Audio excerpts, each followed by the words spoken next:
everyone, today's guidance video is on how to use HFM eShop as a tool for product track and order tracking. As we know, plate exchanger spares are mainly gaskets and plates. To identify a right one for your equipment, you need to know model number, material, thickness, type at least.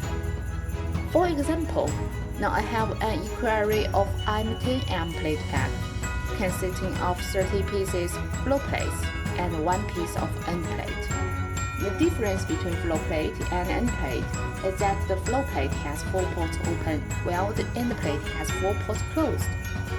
The plate is used for water cooling and its operation pressure is not much high.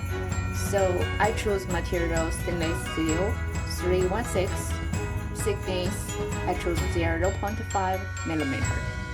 My plates are all H-type. Then I started my search across the shop.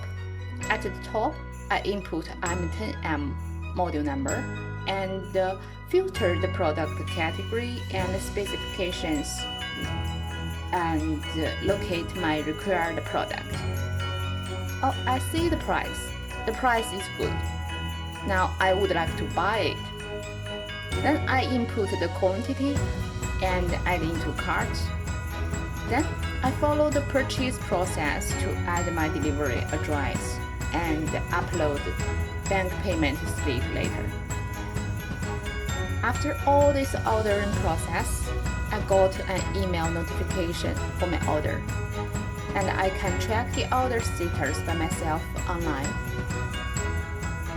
In this process, no one is servicing me, and I can choose by myself and track the status by myself. That's quite efficient